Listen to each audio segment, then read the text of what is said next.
Hello दोस्तों, कैसे हैं आप सब? आई होप आप सब अच्छे होंगे। तो दोस्तों, आज हम बात करेंगे इंडिया के quick service restaurant QSR sector की। डोमिनोज, केएफसी, पिज्जा हट और कोस्टा कॉफी जैसे ब्रांड के पीछे कौन कौन सी कंपनीज हैं और उनके ग्रोथ का comparison Jubilant food works versus sapphire food versus Divyani international. तीन बड़े प्लेयर और तीन अलग कहानियां। तो चलिए शुरू करते हैं। पहले हम बात करेंगे जुबिलेंट फूड्स वक्त की। ये इंडिया में डोमिनोज पिज्जा, डंकिन डोनट और हॉम्स किचन चलाती है।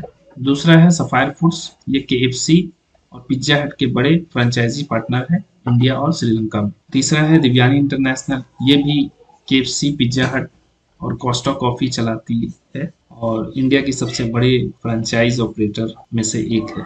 अच्छा, ये कंपनी करती क्या है इसके बारे में थोड़ा जान लेते हैं। जैसे कि मैंने जुबिलेंट फूड वर्क्स का बात किया, तो ये कंपनी क्या करती है, विदेश की जो कंपनी है जैसे केएफसी हो गया, डोमिनोज पिज्जा हो गया, डंकिन डोनट हो गया, होम्स किचन हो गया, इन लोगों से अपना एक लाइसेंस लेती है। ये इंडियन कंपनी है और ये जो है फॉरेन कंपनी, जो इंटरनेशनल कंपनी है, उनसे लाइसेंस लेती है। वो इनको लाइसेंस इशू करती है। इनका पूरा सेटअप, इनका जो भी रेसिपीज का जो मेथड है, वो एवरीथिंग वो कंपनी लाइसेंस देने के बाद पूरा सेटअप उस कंट्री में या उस स्टेट में या उस सिटी में करती है। यानी कि फॉरेन की जो कंपनी है जैसे पिज्जा हट, डोमिनोज, केएफसी, ये खुद आकर यहाँ सेटअप नहीं करती है, बल्कि ये इंडिया के ऐसे कंपनी को अपना लाइसेंस इशू करती है जो इस काम को करे। उसका सेटअप, गेटअप और मेथड सब कुछ वो इन कंपनियों के साथ शेयर करती है और जो प्रॉफिट मार्जिन होता है उसमें इनकी हिस्सेदारी होती है। अब वो हिस्सेदारी किस तरीके से होती है, कितना होती है, ये इसके बारे में ये शेयर नहीं करते। तो ये जो कंपनी के बारे में आज मैं बात करने जा रहा हूँ, जो Jubilant food works, sapphire foods, Divyani international, ये इसी तरह की काम करती है। जैसे जुबिलेंट फूड, ये जो है डोमिनोज पिज्जा, डंकिन डोनट और हॉम्स किचन चला। बात समझ में आ रही है? दूसरा है सफायर फूड। ये केएफसी और पिज्जा हट के बड़े फ्रेंचाइजी पार्टनर है।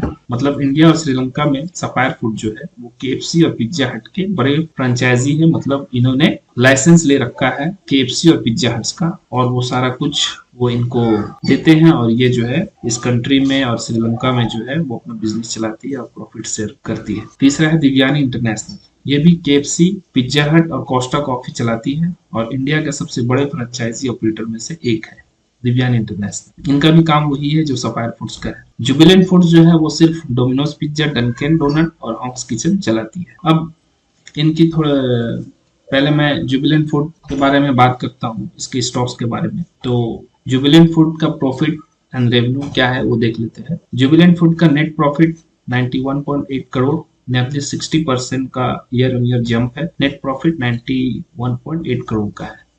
रेवेन्यू भी 17% ग्रोथ पे रहा है और 2260 करोड़ का रेवेन्यू इन्होंने जनरेट किया है, जिसमें से नेट प्रॉफिट 91.8 करोड़ का है। जैसा कि मैंने आपको बताया, डोमिनोज पिज्जा और डंकिन डोनट और हॉम्स किचन, ये डोमिनोज पिज्जा, डंकिन डोनट और हॉम्स किचन, इनकी जो स्टोर्स एक्सपेंशन है वो इंटरनेशनली इस वक्त 3387 स्टोर्स हैं इंटरनेशनली।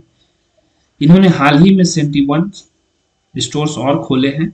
उसको मिलाकर 3387 स्टोर्स पूरी दुनिया में हो चुकी है। यानी कि डोमिनोज पिज्जा, डंकिन डोनट और हॉम्स किचन की 71 स्टोर्स रिसेंट खोली गई है पूरी दुनिया में, ऑल ओवर में, और वो अब 3387 स्टोर्स हो गई है। इनके सक्सेस का स्ट्रेटेजी जो काम किया वो ये बता रहे हैं कि 20 मिनट डिलीवरी स्ट्रेटेजी जो था वो इन पे हेल्प किया है इनके डिमांड को, कस्टमर डिमांड को बढ़ाने में। यानी 20 मिनट का जो डिलीवरी स्ट्रेटेजी इन्होंने रखा है, जो पिज्जा हट अक्सर देती है, वो स्ट्रेटेजी काम कर रही है और जिसकी वजह से इसकी सेल्स बढ़ी है, इसकी प्रोडक्ट की डिमांड बढ़ी है।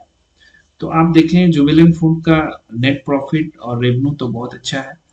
91.8 करोड़ का नेट प्रॉफिट किया है इस क्वार्टर में, जो जून में जो क्वार्टर आया का रिजल्ट आया। अब देख लेते हैं सफायर फूड का। तो सफायर फूड जो है उसमें थोड़ी दिक्कत है। सफायर फूड पूरी नेट लॉस 1.8 करोड़। ये सफायर फूड जो है वो 1.8 करोड़ का नेट लॉस की है, जो 18 मिलियन के लगभग बनती है। क्वार्टर 1 जून का जो रिजल्ट है ग्रोथ जो है उसका 8.1% ईयर ईयर बढ़ रहा है, 7777 करोड़। अगर इनका हम ग्रोथ देखें तो 70%। देखिए जुबिलेंट फूड का अगर हम ग्रोथ देखें तो 70% का। वहीं अगर हम सफायर फूड्स का रेवेन्यू ग्रोथ देखें तो ईयर ऑन ईयर 8.1% ही बढ़ रहा है, यानी कि काफी डिफरेंस है। इसकी ग्रोथ जो है, जुबिलेंट फूड की जो ग्रोथ है वो 17% का ग्रोथ है, ये रेवेन्यू ग्रोथ। लेकिन वहीं अगर सफायर फूड्स का हम रेवेन्यू ग्रोथ देखते हैं तो ये 8.1% का है, जो काफी डिफरेंट है। अच्छा, तीसरी जो कंपनी है जिसके बारे में आज मैं बात करूंगा वह है Divyani international.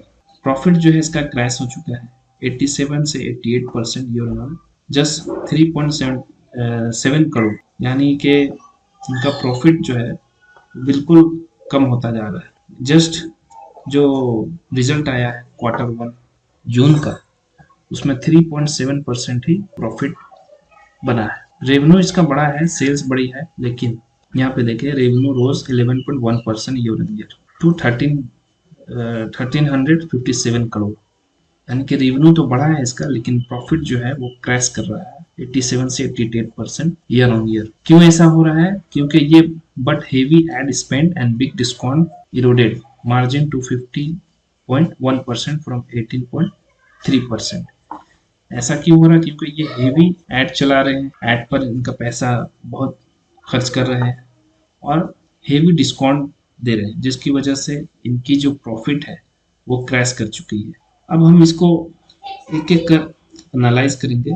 Jubilant food work, Jubilant food जो क्लियरली जुबिलेंट फूड वर्क जो है उसका clearly dominating with strong profit recovery, rapid store expansion and delivery late growth. मतलब ये ओवरऑल जो है डोमिनेट कर रहा है सफायर फूड और दिव्यानी को। इसका प्रॉफिट स्ट्रॉन्ग है, रैपिड स्टोर एक्सपेंशन है, बहुत बहुत स्टोर खोली जा रही है पूरी दुनिया में बहुत तेजी के साथ। इनका रेवेन्यू ग्रोथ भी जैसा कि मैंने आपको बताया। सफायर फूड का क्या कहानी है? Sapphire food revenue is inching up but losses show structural weakness specially on same. मतलब रेवेन्यू थोड़ी सी बड़ी है लेकिन लॉसेस इनका बहुत ज्यादा है, जो इसको वीक कर रही है। अच्छा, दिव्यानी का क्या है? ग्रोइंग टॉप लाइन ये blending through lower profitability, competitive discounting is hurting. इनका जो रेवेन्यू है वो तो बड़ा है, लेकिन ये इतना ज्यादा डिस्काउंट दे रहे हैं और ऐड चला रहे हैं कि इनका नेट प्रॉफिट लॉस में जा रहा है। अब हम इसके इसको इसको फंडामेंटली और टेक्निकली देखते हैं कि कहानी क्या है। तो जुबिलेंट फूड को अगर देखें तो इसका RSS 55 बिलो है, मूविंग एवरेज 200 बिलो है, मूविंग एवरेज 100 बिलो है, मूविंग एवरेज 50 बिलो है। इन तमाम क्राइटेरिया में ये फिट नहीं बैठ रहा है। वहीं हम Q1 जून के रिजल्ट का अगर हम बात करें तो ये 80% अप है। तो नेट प्रॉफिट परसेंट जो है इसका 80% अप है, यानी कि कंपनी 100 रुपीज में 80 रुपीज की प्रॉफिट कमा रही है। तो ये इसका मोटा मोटा कहानी है। अच्छा, इसके पिछले क्वार्टर को अगर हम देखें, मार्च का नेट प्रॉफिट का परसेंट अगर निकाले तो उसमें 1% अप था, यानी कि कंपनी जो है 100 रुपीज में 1 रुपया का प्रॉफिट कर रही थी। ठीक है, उसके पीछे अगर हम जाते हैं दिसंबर 2024 क्वार्टर का, तो उसमें कंपनी जो है 35% डाउन थी, यानी कि कंपनी जो है 100 रुपीज में 35 रुपीज का लॉस कर रही थी। पहले जुबिलेंट फूड के हम चार्ट पर चलते हैं। तो ये जुबिलेंट फूड का चार्ट है। अगर हम इसके चार्ट को देखें तो कंपनी जनवरी 2025 से अगस्त 2025 तक ये कंसोलिडेट कर रहा है। जैसा कि मैंने आपको बताया, ये देखिए, ये 200 मूविंग एवरेज है, ये 100 और ये 50।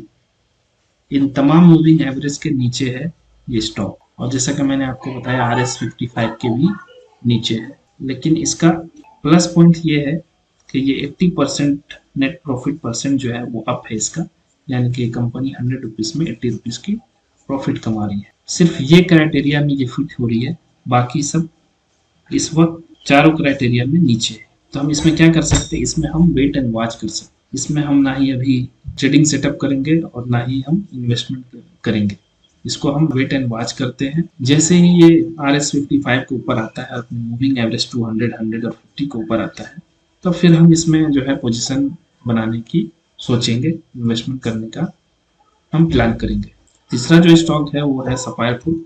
सफायर फूड के बारे में हम देख लेते हैं। तो सफायर फूड को अगर हम देखें तो ये RS 55 को टच करने वाला है, बहुत जल्द टच करेगा। जैसा कि मैंने यहाँ लिखा है विल टच सून, बहुत जल्द टच करेगा।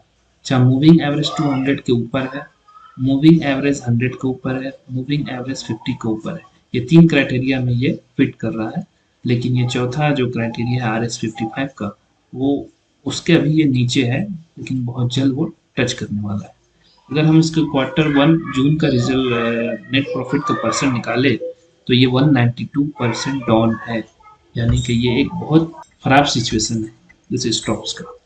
यानी कि ये स्टॉक जो है 100 रुपीज में 192 रुपीज का लॉस कर रही है। क्यों लॉस कर रही है? जैसा कि मैंने आपको बताया, कंपनी जो है अपने एड पर और डिस्काउंट पर बहुत खर्च कर रही है, तो इसके वजह से जो है इसका नेट प्रॉफिट मार्जिन डाउन है। यानी कि कंपनी जो है इसका नेट प्रॉफिट परसेंट अगर हम निकाल रहे हैं तो कंपनी 192% डाउन है। यानी कि 100 रुपीज में कंपनी 192 रुपीज का लॉस कर रही है। तो जाहिर सी बात है, हम लॉस मेकिंग कंपनी में कोई भी ट्रेडिंग सेटअप नहीं करेंगे और ना ही इन्वेस्टमेंट के बारे में इस वक्त सोचेंगे। हाँ, अगले क्वार्टर में हम इसको कंसीडर कर सकते हैं अकॉर्डिंग टू देयर रिजल्ट। जैसा इसका रिजल्ट फिर आता है, हो सकता है कि अगले क्वार्टर में सफायर फूड का नेट प्रॉफिट परसेंट बढ़ जाए। ये तो उस वक्त ही कहा जा सकता है। ठीक उसके पीछे अगर मार्च क्वार्टर की हम नेट प्रॉफिट का परसेंट हम निकाले तो वो भी 84% डाउन था।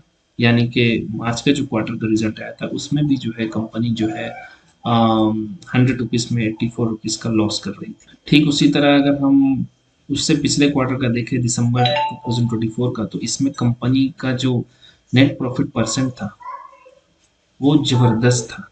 यानी कि यहाँ पे आप देखें 463% अप। यानी कंपनी 100 रुपीज में 463 रुपीज कमा रही थी। आप सोचें ये कब का है? ये दिसंबर 24 का जो इसका रिजल्ट आया था क्वार्टर का, उसका है। लेकिन उसके बाद फिर मार्च के रिजल्ट में ये बहुत बुरा हो गया। अभी जून के रिजल्ट इसका और भी बुरा हो गया। तो इस कंपनी के बारे में हम अभी नहीं सोचेंगे, इससे हम अभी दूर रहेंगे। तीसरा है दिव्यानी इंटरनेशनल। दिव्यानी इंटरनेशनल को अगर हम देखें तो ये RS 55 के बिलो है, नीचे है। मूविंग एवरेज 200 के ऊपर है, मूविंग एवरेज 100 के ऊपर है, मूविंग एवरेज 50 के नीचे है। यानी इसका दो क्राइटेरिया तो फिट हो रहा है 200 100 का, लेकिन 50 मूविंग एवरेज के नीचे है, ये चलेगा। लेकिन RS 55 के अभी नीचे है। तो जब तक ये RS 55 के ऊपर नहीं आ जाता हम इसे कंसीडर अभी नहीं करेंगे। लेकिन सबसे अच्छी बात अगर इसके आप देखें तो Q1 जून का जो नेट प्रॉफिट परसेंट है वो 124% का है। यानी कि कंपनी 100 रुपीज में 124 रुपीज का प्रॉफिट कर रही है। ये एक बहुत अच्छी बात है, दिव्यानी कंपनी जो है प्रॉफिट कर रही है। लेकिन वही उसके पिछले क्वार्टर को अगर हम देखें तो कंपनी 3098% डाउन थी। यानी कंपनी 100 रुपीज में 3098 रुपीज का लॉस कर रही थी। सोचिए कितना बड़ा लॉस। वहीं हम इसके पिछले क्वार्टर को देखें दिसंबर 2024 का, तो इसमें कंपनी जो है वो बहुत अच्छी प्रॉफिट कर रही थी। यानी कि 2833% अप थी। यानी कि कंपनी 100 रुपीज में 2833 रुपीज का प्रॉफिट कर रही थी। सोचिए, दिसंबर का क्वार्टर इसका रिजल्ट बहुत अच्छा था। जो एक्सपेक्ट नहीं किया जा सकता है कि एक कंपनी 100 रुपीज में 2833 रुपीज का प्रॉफिट करे। लेकिन वही मार्च आते आते इसका नेट प्रॉफिट परसेंट इतना गिर गया कि ये 3098% हो गया। यानी कि कंपनी फिर 100 रुपीज में 3098 रुपीज का लॉस करने लगी। लेकिन फिर अभी जो जून का क्वार्टर आया है उसमें कंपनी जो है नेट प्रॉफिट दिखा रही है। परसेंट अगर नेट प्रॉफिट का परसेंट निकाले तो वो 124% है। यानी कि 100 रुपीज में कंपनी 124% का प्रॉफिट कमा रही है। तो इसमें हम अभी क्या कर सकते हैं? इसमें हम अभी जब तक ये RS के बिलो है, जब तक ये RS 55 के ऊपर नहीं आता हम इसे कंसिडर नहीं करेंगे। इसको हम वेट एंड वॉच लिस्ट में रखेंगे। तो ये आज मैंने आपको बताया, ये quick service restaurant QSR sector की ये तीन स्टॉक्स, जिसमें जुबिलेंट फूड, सफायर फूड्स और दिव्यानी इंटरनेशनल। इसकी पूरी चार्ट इसकी पूरी फंडामेंटल और टेक्निकल को हमने देखा, और मैंने आपको बताया कि किसमें क्या हम कर सकते हैं। तो दिव्यानी इंटरनेशनल को हम वेट एंड वॉच करेंगे। सफायर फूड से हम दूर ही रहेंगे क्योंकि इसका पोजीशन बहुत खराब है, 192% डाउन है, यानी कंपनी 100 रुपीज में 192 रुपीज का लॉस कर रही है। तो इससे हम अभी गेट अवे, दूर रहेंगे। वहीं अगर हम जुबिलेंट फूड वर्क्स की बात करें तो इसको हम अभी थोड़ा वेट एंड वॉच करेंगे जब तक ये RS55 moving average 200, moving average 100 और मूविंग एवरेज 50 के ऊपर ना आ जाता है, तब तक हम इसको वॉच करेंगे। इसका प्रॉफिट परसेंट, जो नेट प्रॉफिट परसेंट जो आया है Q1 जून का, वो बहुत अच्छा है, 80% अबव है, यानी कि कंपनी 100 रुपीज में 80 रुपीज का फायदा कर रही है। तो ये स्टॉक्स तो बहुत अच्छी परफॉर्मेंस में है, लेकिन हम इसको भी वेट एंड वॉच करें जब तक RS55 और बाकी जो मूविंग एवरेज है उसके ऊपर जब तक नहीं आ जाता है, इसको हम वेट एंड वॉच लिस्ट में रखेंगे। तो ये थी आज के QSR यानी क्विक सर्विस रेस्टोरेंट के 3 स्टॉक्स, जिसका एनालाइज हमने किया और आपको बताया कि इसमें क्या करना है। तो वीडियो अच्छी लगी हो तो इसको सब्सक्राइब करें, शेयर करें, और कोई भी सवाल आपका हो तो आप कमेंट में पूछ सकते हैं। मेरे और वीडियो देखने के लिए सबों का लिंक डिस्क्रिप्शन में है, आप वो सब वीडियो देख सकते हैं और सीख सकते हैं। फिर मिलते हैं कुछ और वीडियोस के साथ, कुछ नई टॉपिक्स के साथ, ताकि मैं आपको कुछ सिखा सकूं और आपसे भी कुछ सीख सकूं। तब तक के लिए दीजिए मुझे इजाजत। थैंक्स।